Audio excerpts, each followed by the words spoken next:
Hello student, मैं हूं जितेंद्र कुमार और आप सभी का स्वागत है मेरे यूट्यूब चैनल केमिस्ट्री ज्ञान पर। आज हम सॉल्यूशन चैप्टर से रिलेटेड कुछ क्वेश्चन सीखेंगे। तो हमारे सामने है पहला question, arrange the following equimolar aqueous solution. आपको कुछ सॉल्यूशन गिवन है, sodium chloride, magnesium chloride, urea, aluminium chloride, और इनको increasing order of their boiling point में अरेंज करना है। देखो बच्चों, आपने ध्यान दिया हो तो यहाँ लिखा हुआ है इक्विमोलर, यानी कि सबकी जो मोलेरिटी है, मोलेरिटी वो क्या है, सेम है। जब हम ऐसे क्वेश्चंस को सोल्व करेंगे तो मोलेरिटी और मोलेलिटी दोनों को हम इक्वल मानेंगे। ध्यान देंगे, मोलेरिटी और मोलेलिटी दोनों को क्या मानना है, इक्वल मानना है। अब हमें किस में अरेंज करना है, बॉइलिंग पॉइंट में। तो हम तो जानते हैं del T B is equal to क्या होता है, आई के बी एम। एक्वस सॉल्यूशन है, तो जब एक्वस सॉल्यूशन है तो के बी सबका क्या होगा, सेम।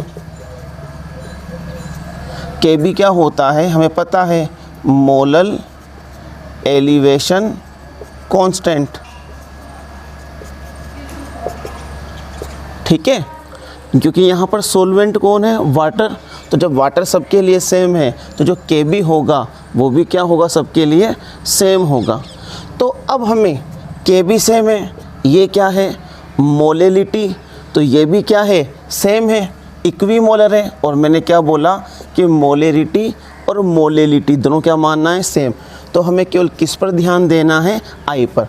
तो देखो बच्चों, हम जानते हैं NaCl, MgCl2, AlCl3 और यूरिया डिसोसिएट नहीं होता, तो इसके लिए आई की वैल्यू क्या होगी, 1।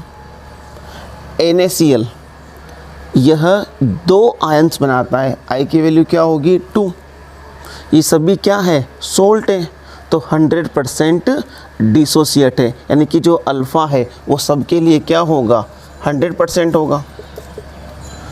इसके लिए आई की वैल्यू क्या होगी, 3, और इसके लिए क्या होगी, 4।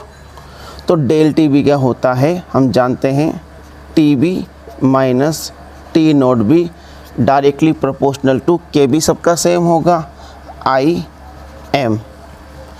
एम सबका सेम है, तो हमें केवल किस पर ध्यान देना है, आई पर। ठीक है, तो जिसकी आई की वैल्यू ज़्यादा होगी उसका बॉइलिंग पॉइंट भी क्या होगा, ज़्यादा, क्योंकि बॉइलिंग पॉइंट क्या है, वांट हाफ फैक्टर के डायरेक्टली प्रोपोर्शनल है। तो यहाँ पर बताओ आई की वैल्यू सबसे ज़्यादा किसकी, एल्यूमिनियम क्लोराइड की। तो सबसे ज़्यादा बॉइलिंग पॉइंट किसका होगा, एल्यूमिनियम क्लोराइड का। तो हम क्या लिख सकते हैं, सबसे कम तो किसका होगा बॉइलिंग पॉइंट, यूरिया। यूरिया से ज़्यादा NaCl, देन MgCl2 और देन AlCl3। ये हमारा इंक्रीजिंग ऑर्डर हो गया। अब बात करते हैं increasing order of freezing point.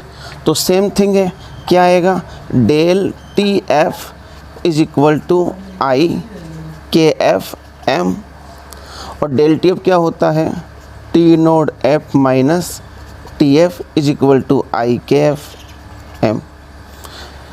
KF सबके लिए सेम है, क्योंकि वाटर क्या है, सॉल्वेंट है। मोलेरिटी जो मैंने कहा था कि मोलेरिटी और मोलेलिटी दोनों क्या होगी, सेम। ऐसे क्वेश्चंस में हमको सेम माननी है। यहाँ पर क्या है, मोलेलिटी, यहाँ पर क्या है, इक्विमोलर, मोलेरिटी, बट क्या मान के चलनी है, सेम। तो ये भी किसके ऊपर डिपेंड कर रहा है, आई। ये रहा आई और ये रहा फ्रीजिंग पॉइंट। देखो माइनस है, TF क्या है, माइनस। तो जिसकी आई की वैल्यू क्या होगी, ज़्यादा, उसका फ्रीजिंग पॉइंट क्या होगा, कम। तो ऑर्डर क्या हो जाएगा, इंक्रीजिंग ऑर्डर। सबसे कम फ्रीजिंग पॉइंट तो होगा एल्यूमिनियम क्लोराइड का, देन मैग्नीशियम क्लोराइड का, उसके बाद NaCl सबसे ज़्यादा होगा, और फिर यूरिया का फ्रीजिंग पॉइंट सबसे ज़्यादा होगा। अब बात करते हैं ऑस्मोटिक प्रेशर के लिए। तो ऑस्मोटिक प्रेशर का फॉर्मूला क्या होता है, पाई इजिकल टू आई CRT। तो देखो यहाँ पर भी ये डायरेक्टली प्रोपोर्शनल है किसके, आई के। RT तो कांस्टेंट रहेगा, C क्या है, कंसंट्रेशन, इक्विमोलर है। तो जिसकी वैल्यू I की वैल्यू ज़्यादा होगी उसका ऑस्मोटिक प्रेशर भी क्या होगा, ज़्यादा। तो फिर क्या हो जाएगा, सेम यही ऑर्डर हो जाएगा। यूरिया का ऑस्मोटिक प्रेशर सबसे कम होगा, देन NaCl, देन MgCl2 और देन AlCl3। ओके, अब क्या है हमारे पास में, वेपर प्रेशर ऑफ सॉल्यूशन। तो हमारे पास क्या होता है formula vapour pressure, lowering of vapour pressure का, del P upon P naught is equal to I XB। del P क्या होता है यहाँ पर, P node minus P upon P node I XB। तो वही बात, हमें तो किस पे ध्यान देना है, I पर। देखो बच्चों, आपसे किसी भी कोलिगेटिव प्रॉपर्टी का इंक्रीजिंग ऑर्डर पूछा जाए चाहे डिक्रीजिंग ऑर्डर, आपको तो हमेशा कोलिगेटिव प्रॉपर्टी को डायरेक्टली प्रोपोर्शनल करना है IM के, यानी कि I और साथ में मोलेरिटी। ठीक है, चाहे वो मोलेरिटी दे चाहे मोलेलिटी दे, यहाँ पर दोनों को सेम मान के चलना है। जिसकी IM मल्टीप्लाई की वैल्यू ज़्यादा होगी उसकी कोलिगेटिव प्रॉपर्टी भी क्या होगी, ज़्यादा, और जिसका ये वैल्यू कम होगी कोलिगेटिव प्रॉपर्टी भी क्या होगी, कम होगी।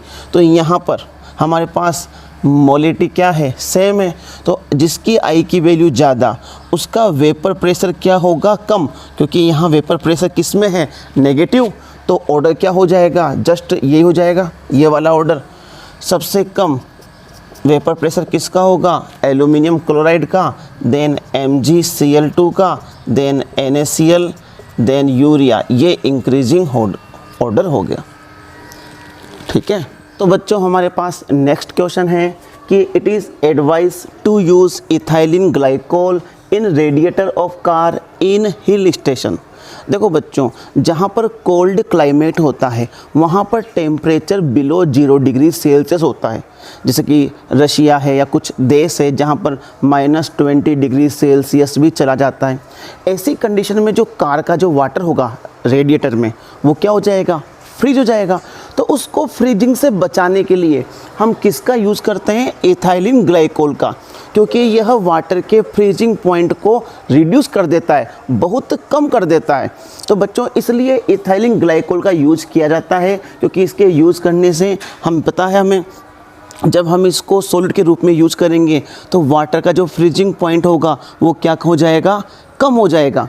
ठीक है, तो मैं क्या लिख सकता हूँ, it is used as an antifreeze because it reduce freezing point of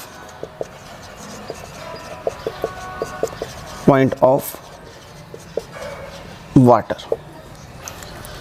clear. अब हमारे पास नेक्स्ट क्वेश्चन है, हमें थ्योरेटिकल मोलिकुलर मास और ऑब्जर्व्ड मोलिकुलर मास गिवन है कंपाउंड AB का 58.2 ग्राम एंड 30 ग्राम रेस्पेक्टिवली, और हमसे क्या पूछा है, van't Hoff factor and degree of dissociation. तो बच्चों मैंने आपको फॉर्मूला बताया हुआ है कि जब हमें थ्योरेटिकल मोलिकुलर मास और ऑब्जर्व्ड मोलिकुलर मास दिया जाए तो हम इस फॉर्मूले से I को निकाल सकते हैं, molecular weight theoretical upon molecular weight observed. तो बच्चों थ्योरेटिकल मोलिकुलर वेट हमारे पास कितना है, 58.2 ग्राम, ऑब्जर्व्ड कितना है 30 ग्राम, कितना आ जाएगा 1.94। ये किसकी वैल्यू आ गई हमारे पास, I की। अब हमें क्या निकालना है, अल्फ़ा, और हम I और अल्फ़ा के बीच में क्या जानते हैं, रिलेशन। क्या है ये, आयनिक कंपाउंड, तो क्या होगा, डिसोसिएट। तो मैं क्या लिख सकता हूँ यहाँ पर, alpha is equal to I-1 N-1। ठीक है, तो I की वैल्यू कितनी है हमारे पास, 1.94 -1, N की वैल्यू कितनी होगी, आयनिक कंपाउंड है AB, तो जब ये डिसोसिएट होगा तो कितने आयंस बनाएगा, 2 -1 तो कितना आ गया हमारे पास 0.94, ये अल्फ़ा आ गया। अगर वो हमसे परसेंटेज डिग्री ऑफ डिसोसिएशन पूछेगा तो परसेंटेज कितना हो जाएगा, 94% हो जाएगा। तो बच्चों ये है हमारे पास नेक्स्ट क्वेश्चन, बड़ा ही इजी क्वेश्चन है। हमें टेम्परेचर निकालना है at which the solution of 54 gram glucose in 250 gram water will be freeze, given है KF 1.86 kelvin kilogram mole inverse. मतलब हमें फ्रीजिंग पॉइंट निकालना है। तो हम तो जानते हैं del TF is equal to क्या होता है, IKFM। डेल TF क्या हो जाएगा, IKFM। M क्या होता है, मोलेलिटी। क्या लिख सकते हैं हम इसको, WB/MB into 1000/WA। WB weight of solute upon molecular weight of solute into 1000 weight of solvent. तो डेल TF I ग्लूकोज है तो न तो एसोसिएट होगा और न ही डिसोसिएट होगा, तो I की वैल्यू क्या मानेंगे, 1। KF की वैल्यू क्या हो गई, 1.86, weight of solute 54, molecular weight of solute glucose 180 into 1000/W, weight of solvent कितना है 250। और यहाँ पर आपका डेल TF आ जाएगा 2.23। ये क्या आया है, डेल TF, यानी कि क्या आया, ये डिप्रेशन इन फ्रीजिंग पॉइंट आया है। ये उसने हमसे क्या पूछा, temperature at which solution freeze होगा, यानी कि सॉल्यूशन का फ्रीजिंग पॉइंट। तो हम तो जानते हैं डेल TF क्या होता है, T नोड F, यानी कि सॉल्वेंट का फ्रीजिंग पॉइंट माइनस सॉल्यूशन का freezing point is equal to 2.23। अब बच्चों अगर हमें आंसर सेल्सियस में लाना है तो T नोड F क्या लेंगे, 0। केल्विन में लाना है तो T नोड F क्या लेंगे, 273.15 केल्विन। तो जब मान लो हमें लाना है किस में, सेल्सियस में, तो सेल्सियस में आंसर क्या हो जाएगा, ये हो गया हमारा आंसर सेल्सियस में -2.23 डिग्री सेल्सियस। अगर हमें इसको केल्विन में लाना है तो T नोड F को हमें क्या मानना पड़ेगा, 273.15 केल्विन। देखो बच्चों अगर आपको एग्जैक्ट वैल्यू लानी है तो आपको 273.15 केल्विन यूज़ करना है, ठीक है। अबाउट या अप्रॉक्सीमेट चाहिए तो आप लोग क्या यूज़ कर सकते हो, 273। तो क्या हो जाएगा, minus TF is equal to 2.23। तो TF क्या हो गया, 270.92 केल्विन। ये हमारा आंसर हो गया। तो बच्चों ये है हमारे पास नेक्स्ट क्वेश्चन। 1.26 ग्राम नॉन वोलेटाइल सॉल्यूट डिज़ोल्व किया है 1 ml ऑफ वाटर में। ऑस्मोटिक प्रेशर हमें गिवन है 2.57 इंटू 10⁻³ बार और हमसे पूछा है मोलिकुलर मास। तो बच्चों हम तो जानते हैं कि पाई इज इक्वल टू क्या होता है, ICRT। तो pi is equal to I क्या है, ये नॉन वोलेटाइल है, इसका मतलब ये एसोसिएट या डिसोसिएट नहीं होगा। तो I की वैल्यू क्या रहेगी, 1। C हमें क्या निकालना है, मोलिकुलर वेट। हम जानते हैं C क्या होता है, N/V/RT। और हम तो जानते हैं N मोल क्या होता है, weight of solute upon molecular weight of solute VRT। ये हो गया।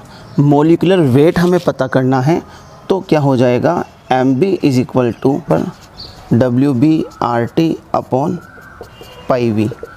वेट ऑफ सॉल्यूट की वैल्यू आपको गिवन है 1.26 ग्राम। आपको चाहिए R की वैल्यू। अब देखो बच्चों यहाँ पर ऑस्मोटिक प्रेशर किस में गिवन है, हमें बार में।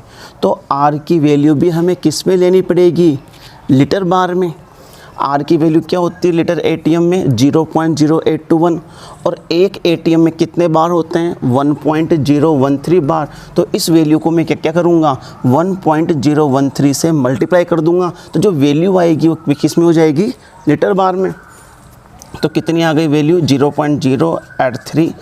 टेम्परेचर कितना है, 300। पाई की वैल्यू गिवन है 2.57 इंटू 10⁻³ वॉल्यूम कितना है 1 ml। आर की वैल्यू हमने किस में ली है, लीटर में। तो वॉल्यूम किस में आएगा, लीटर में, तो क्या हो जाएगा इंटू 10-3, या मैं क्या कर सकता हूँ अपॉन 1000। ठीक है, तो यहाँ पर अब हम इसको सोल्व कर लेंगे। सोल्व करने पर हमारे पास जो आंसर आएगा वो लिख देते हैं हम 12.20 × 10⁻⁶ ग्राम। ये हमारा आंसर आ गया।